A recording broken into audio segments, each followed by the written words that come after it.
Hello guys, कैसे हैं आप? उम्मीद करते हैं आप सब खैरियत से होंगे, खुश होंगे। देखने जा रहे हैं नेक्स्ट पार्ट। करते हैं वीडियो स्टार्ट और देखते हैं।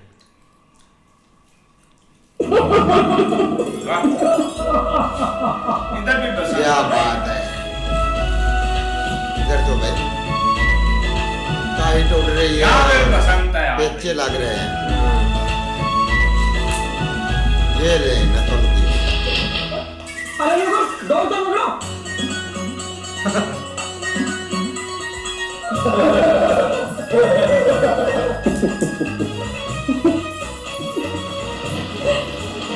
ये पतंग बनाने का विचार कहाँ से आया गोविंद? मनुष्य को देखकर। हाँ, ये क्या है? मनुष्य का मन भी तो इस पतंग की भांति उड़ता रहता, इच्छाओं के पवन। संयम की डोर छूट जाती है या फट जाती तो मन इच्छाओं के थपेड़ों में टूट टूट जाता, बावला सा हो जाता। अरे वो देखो, नकुल की पतंग।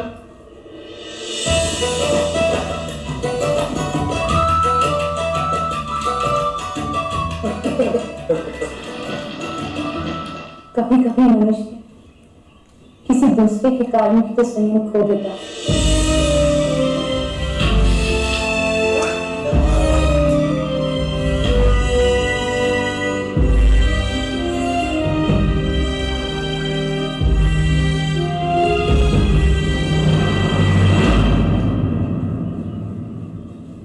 गोविंद, आपके हाथ से तो रक्त बह रहा है।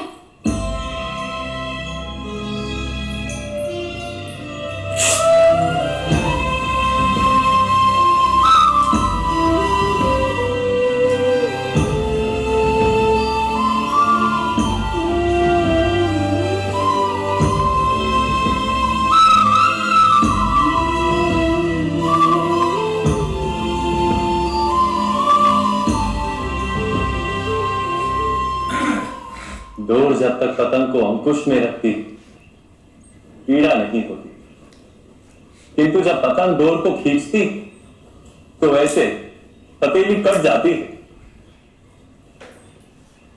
कभी कभी दूसरों के किए कार्य मन को दहला देते हैं। संयम छूटने का अवसर आता है, किंतु ऐसे समय संयम बनाए रखना, अपने मन पर अंकुश रखना अधिक आवश्यक होता।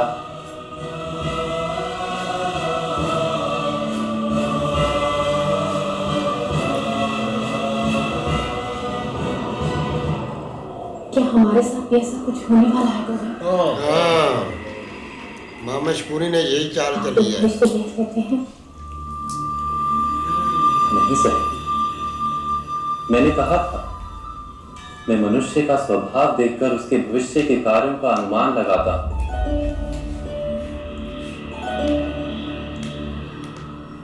हाँ,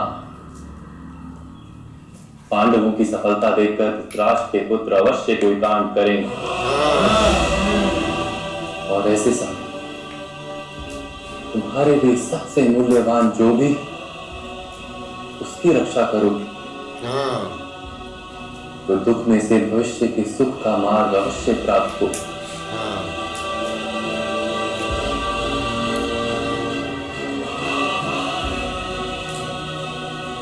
आप हमारे साथ नहीं रहेंगे गोविंद?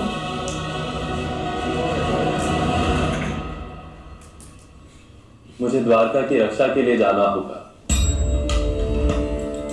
संदेश आया है कि महाराज चाल अपनी समस्त सेना के साथ द्वारका की ओर प्रस्थान कर चुके हैं, उस पर आक्रमण करने के लिए।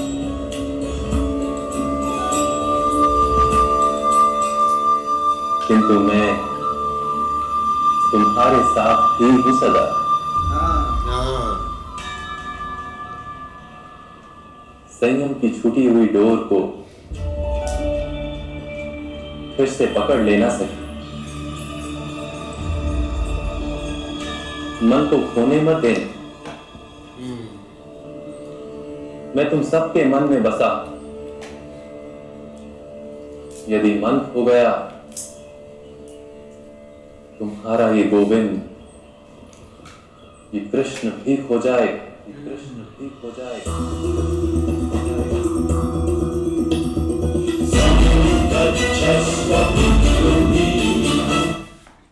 मान नहीं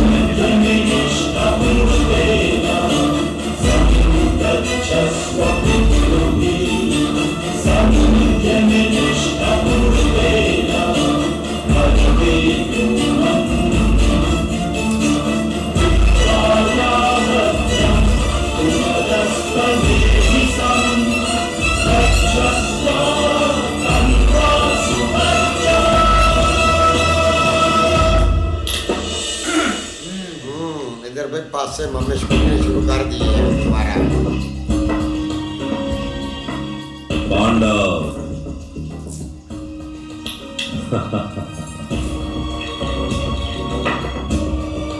तीन,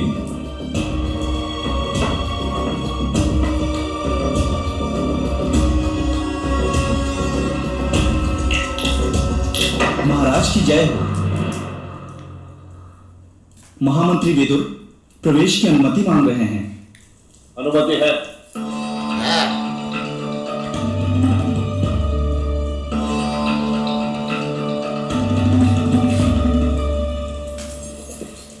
आओ आओ आओ मेरे प्रिय अनुज विदुर।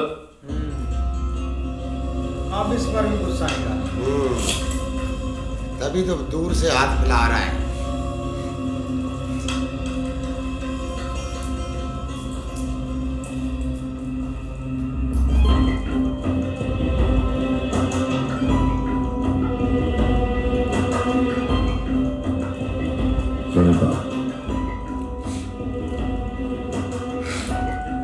प्रणिपात ज्येष्ठ।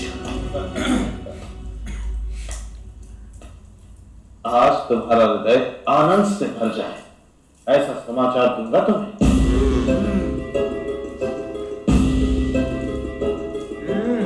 उन्हीं ने चाल चल दी है भाई।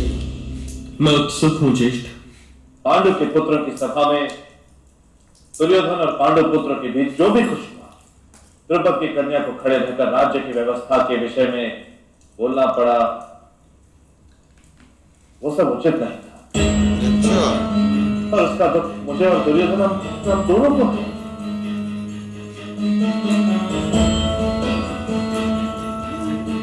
इसीलिए द्रौपदी को हस्तिनापुर बुलाकर उसका स्वागत करना ये मेरा विचार है।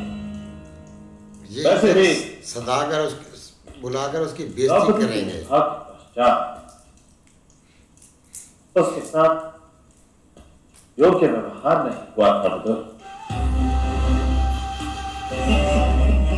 इसलिए मैंने निर्णय ले लिया है विदुर कि पुराने बैल बुलाकर पांडवों को द्रौपदी के साथ हस्तिनापुर पधारने का निमंत्रण दिया जाएगा।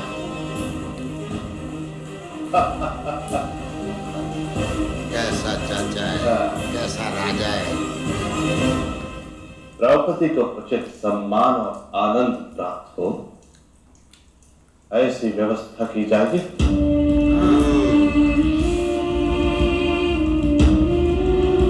अब एक लड़की पर गुस्सा उतारना। हाँ गुरु द्रोण और के जाकर पुत्र बाल को पांडवों जाकर को हस्तिनापुर पधारने के लिए निमंत्रण दिया जाएगा।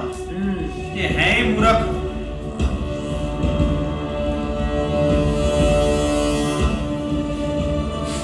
और पांडु पुत्र को द्रौपदी के साथ हस्तिनापुर पधारने का निमंत्रण तुम स्वयं दोगे विदुर।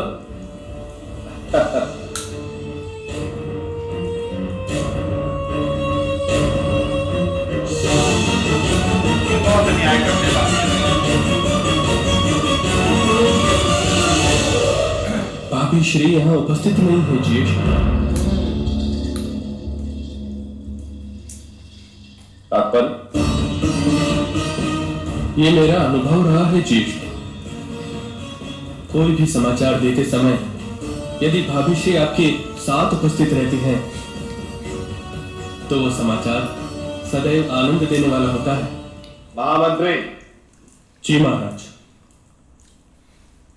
पांडवों के आनंद के लिए क्रीड़ा महोत्सव का आयोजन करवाना होगा।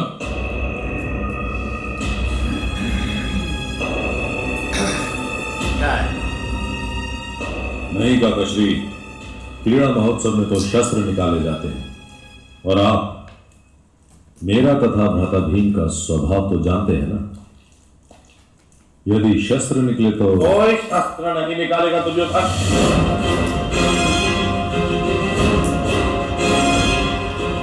ये मेरा आदेश है। पांडुपुत्र का स्वागत तुम प्रेम और आदर से करोगे, ये स्मरण में रहे।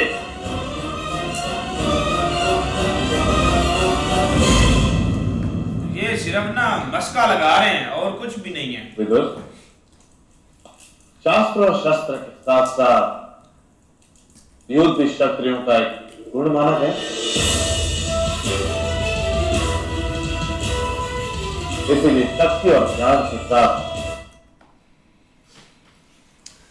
बिल्कुल यार, अब यहाँ पे तो कुछ ये बुलाने वाले हैं उनको सबको, लेकिन कृष्णा जी उस वक्त नहीं होंगे। उधर द्वारका पर भी किसी राजा ने हमला कर दिया है कि वो भी अपनी सेना लेके आ रहे हैं। कृष्णा जी को तो वहाँ जाना पड़ेगा, लेकिन बाकी ये हैं, अब उनको बुलाएंगे, वो देखेंगे आगे। नहीं ऐसे ही है, लेकिन आगे देखा जाए ना तो भाई आप इनके दिलों में ना काफी मतलब कि आग जल रही है और उसका बदला लेने के लिए कुछ ना कुछ ये ऐसे कार्य करने चाहते हैं जिसकी वजह से उनकी इंसल्ट भी और सारा चीजें। लेकिन जब उन्होंने मतलब कि सोचा ना कि ये प्यार से चीज करनी पड़ेगी तब भी होगा। आप सारे सही बोल रहे हैं। एक मतलब नहीं, दुर्योधन ने थोड़ा सा भाई किया है, पर अब आगे से देखो सिर्फ मस्का लगा रहे हैं इसको। तो बाकी भाई रही बात वो जो पांडुपुत्रों को बुलाने की, सत्कार करने की, उनको इज्जत देने की, वो कुछ भी नहीं होगा। उनको सिर्फ वो जलील करना चाहते हैं और रुसवा करना चाहते हैं। अगर वो यहाँ पे आए तो इनके लिए बहुत, अगर इन्होंने ऐसा कुछ किया मुझे नहीं लगता कि वो इनको छोड़ेंगे कहीं। भाई कृष्णा जी ने अपना द्रौपदी को सारा कुछ बता तो दिया है कि भाई अभी जो वक्त आ रहा है ना, इसमें आपके साथ बहुत बुरा होगा और आपने शांत रहना है और आपके जो मन में चीज़ है ना, आपने उसी चीज़ पे फोकस करना है और किसी चीज़ की तरफ नहीं देखना। आपने वही चीज़ करनी है जो आपके मन में होगी। जब तक आपका मन पक्का है ना, उसमें कोई कुछ भी नहीं कर सकता। लेकिन ये चीज़ एक देखें कि ये बाप बेटे और एक लाचार मामा लंगड़ा, उसकी ये करतूत देखें कि उसने ये कैसी एक योजना बनाई है कि भाई उनको इधर बुलाते हैं और द्रौपदी जी के साथ अपना ऐसी ऐसी गलत बातें करेंगे कि पांडुपुत्र जो है ना वो इधर हथियार उठाने पर मजबूर हो जाएंगे और उसी वक्त उनके साथ भाई अन्याय किया जाएगा क्योंकि इन्होंने शस्त्र इधर उठाए हैं। ये सारा कुछ अब ये सिर्फ एक द्रौपदी के लिए कर रहे हैं और इनको ये बात हजम ही नहीं हो रही कि भाई उन्होंने जब वो यहाँ से गए थे तो उनके पास कुछ भी नहीं था, अब तो एक बहुत बड़ा राज्य उन्होंने संभाल लिया है। तो ये इन बाप बेटों से और मामे से ये बात हजम नहीं हो रही, इसीलिए ये अब बदला लेना चाहते हैं और बड़ी मीठी मीठी बातें कर रहे हैं। इस तरह भाई जो द्रुपद के साथ और भाई अपना कर्ण के साथ जो उधर भैया हुआ था ना, जहाँ भाई इनके अपना द्रौपदी के कहने पर भाई इनके जो अपना शस्त्र भाई छीन लिए गए थे, वो भाई जो इनके भाई एक आग की तरह इनके अंदर जो है ना शोले जल रहे हैं गए, उसी का भाई इन्होंने अब बदला लेना है क्या इनसे, और कुछ भी नहीं है क्या। खास करके जो इन्होंने भाई द्रौपदी जी है ना उसका भाई इन्होंने बेइज्जती करनी वगैरह या कोई उल्टा बोलेंगे जिससे वो भाई शस्त्र निकाल लेंगे और वहाँ भाई राजा साहब और इनको व्रती दंड देंगे। इनकी बस यही चाल है और कुछ भी नहीं है क्या। हाँ जी, देखते हैं नेक्स्ट पार्ट में। तब तक के लिए गुड बाय, टेक केयर।